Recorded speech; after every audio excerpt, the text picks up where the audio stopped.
Cerita ini aku tulis berdasarkan kisah yang aku alami. Namaku Santi, umur 26 tahun, dan sudah menikah 2 tahun yang lalu. Sementara suamiku bernama Tony, umur 28 tahun. Kejadiannya bermula ketika Mas Tony mendapat tugas luar kota dari kantornya. Mas Tony memang sering dapat tugas luar kota 3-4 hari dalam seminggu. Jadi emang jarang di rumah. Seandainya pulang pun hanya beberapa jam saja, kemudian berangkat lagi. Sebagai seorang istri, aku tidak dapat melarangnya, apalagi itu urusan kerja. Maklum, yang dilakukan itu ada kaitan dengan promosi jabatan menjadi area sales manager dalam waktu dekat.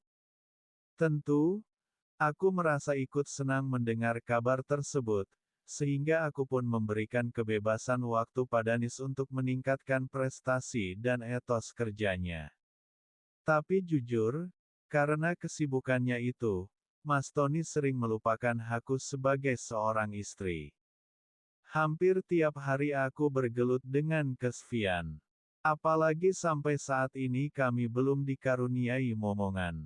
Akhirnya, entah bagaimana awalnya, kesempatan itu sering aku gunakan untuk berbagi rasa dengan mertua. Mertuaku, Pak Budianto, tentu sudah tidak muda lagi, karena usianya sudah setengah abad lebih. Mertuaku emang hidup sendiri, karena istrinya, alias ibu mertua sudah meninggal beberapa tahun yang lalu, sebelum aku dan Mas Tony menikah. Kebetulan Pak Budianto tinggal serumah dengan kami, sehingga obrolan serta gurauan hampir kami lakukan setiap hari, terutama ketika Mas Tony sedang tidak ada di rumah. Tidak jarang, karena saking asyiknya ngobrol terkadang sampai lupa waktu. Aku merasa obrolan dengan mertua itu bermanfaat, terutama untuk nemani saat Mas Tony gak pulang. Aku menjadi lebih terhibur untuk melupakan kesepian. Begitu juga dengan Atah mertua. Pak Budianto merasa lebih senang dan enjoy. Sebelumnya, beliau itu pendiam, tapi kini berubah menjadi periang. Sejak itulah, kami saling mengisi hari-hari luang dengan obrolan-obrolan kecil namun menyenangkan. Emang harus kuakui, pengetahuan mertua memang begitu banyak.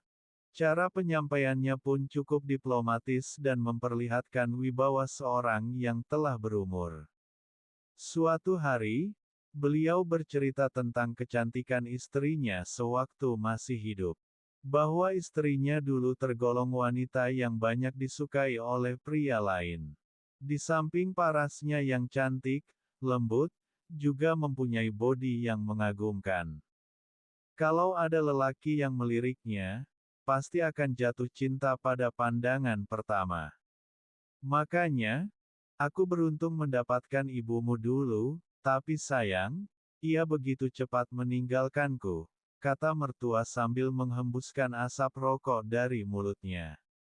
Malam pun semakin larut, seiring dengan cerita mertua yang panjang. Akhirnya sampai hal yang sifatnya privasi pun diceritakan dengan tanpa rasa canggung lagi.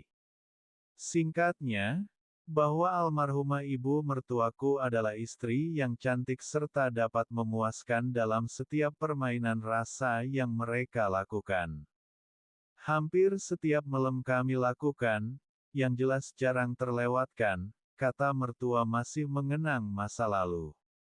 Pernah aku dibikin kewalahan, karena aku lupa minum obat, lanjut mertua dengan santainya mengupas seluruh rahasia rumah tangganya.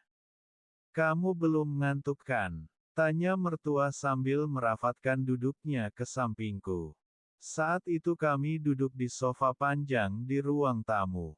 Sebenarnya aku mulai curiga dengan sikap mertua, apalagi tangan mertua mulai memegang pundakku. Tatapan matanya begitu tajam, seolah-olah ingin mengulangi kejadian indah bersama istrinya.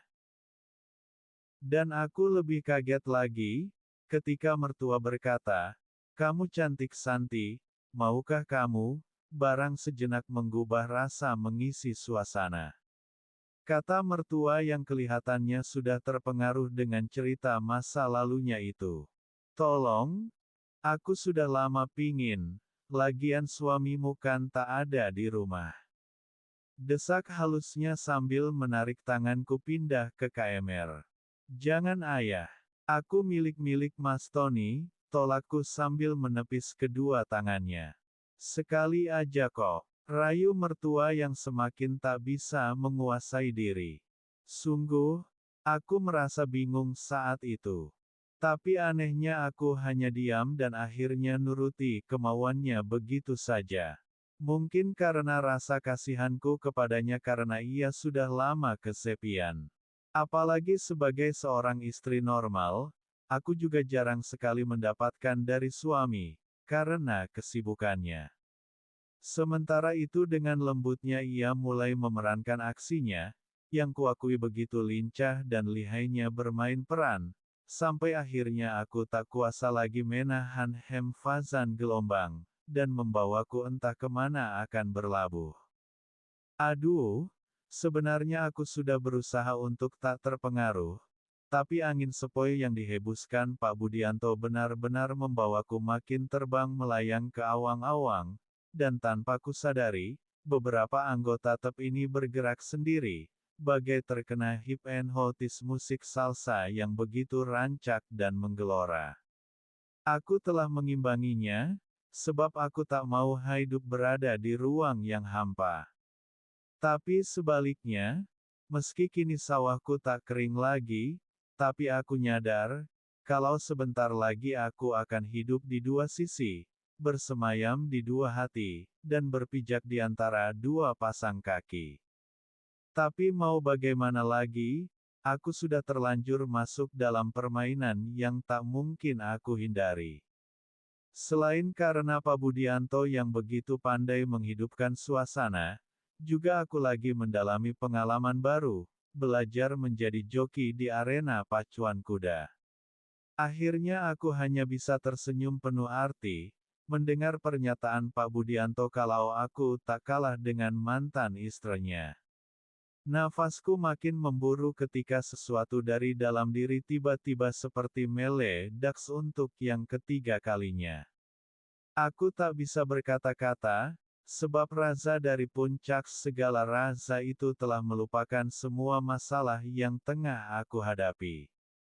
Hanya suara lirih kidung melem yang keluar dari BBR-ku yang terus bergetar merealisasi sebuah keinginan-nginan yang jarang aku dapatkan. Wah, coba dari dulu, pasti aku tambah awet muda. Kata Pak Pambudi sesaat setelah mengerahkan semua data upayanya. Kapan-kapan bisa kita ulangi lagi ya, ayah benar-benar seneng sekarang, ujar Pak Pambudi tanpa memikirkan perasaanku. Tapi, lagi-lagi keanehan terjadi.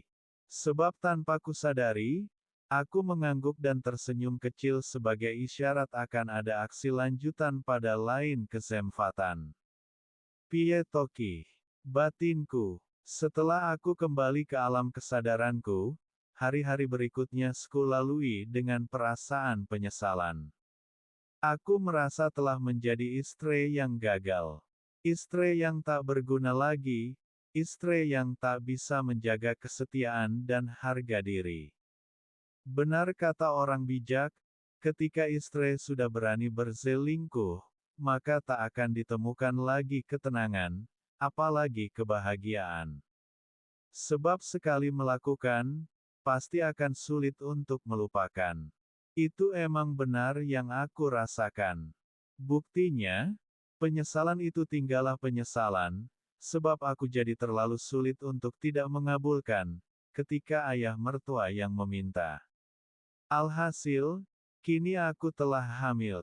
Meski di sisi lain aku emang sangat menghendaki, tapi di sisi yang berbeda pertentangan batin tak bisa aku abaikan.